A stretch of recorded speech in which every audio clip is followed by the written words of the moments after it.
Grupo Trabalhadores nebe construir estrada e suco Malihubo, fulang 5 ona lasimo sirania direito.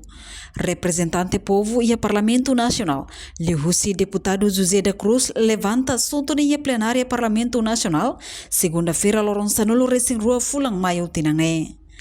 Deputado Husi Bancada Frateleng afirma, Grupo Trabalhadores e Suco Malihubo nebe durante ne construir estrada ida e aldeia Malihubo, Suco Malihubo, o orçamento Husi Secretário Estado de Desenvolvimento Local, o montante dólar rihung neng nulo racing neng, atusualo se nulo racing tolo centavo ro nulo racing tolo.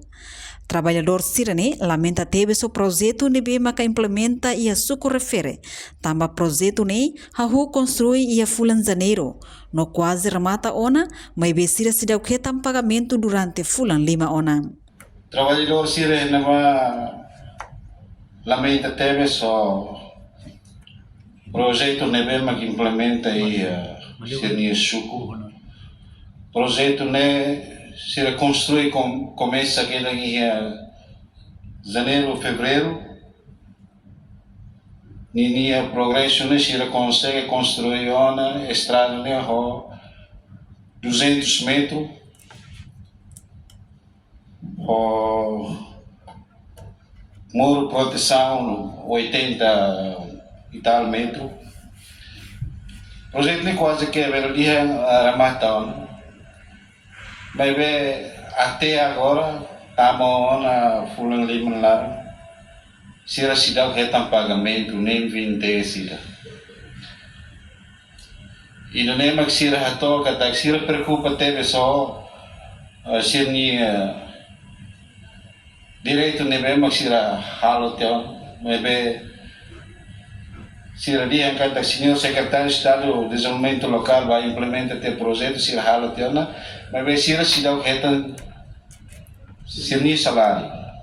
Enquanto se fisuko Malibuhu rasi kalau ona carta, ba autoridade município Bobonaro, hodi confirma, mas be parte direção PNDS, for resposta katak, governo labele halo pagamento, tama orçamento ba projeto ne, husitina riung rua ronolo racing hat niang. Projeto ne, vai confirma, se o projeto ne orçamento 2024 ne. Então se lamenta, estamos sendo até agora se dá bele retam pagamento. Então, se fez suco, Malihubo halo carta, mas toi a autoridade do município Bobonaro, onde confirma.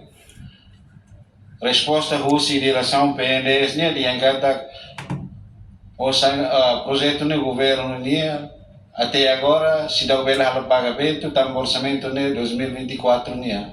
Nebe, osa nebe, a loca vai ter em 2024, né, filho, tia ricas, Bahia, cofre do Estado. Então, tem trabalhador, se era lamenta teves. Nonia considera idane injustiça.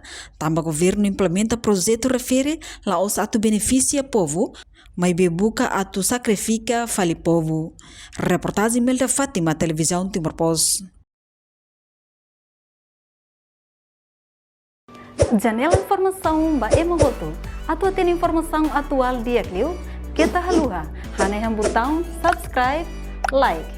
Halo comentário no Fahia Tutang ba media sosial hotu.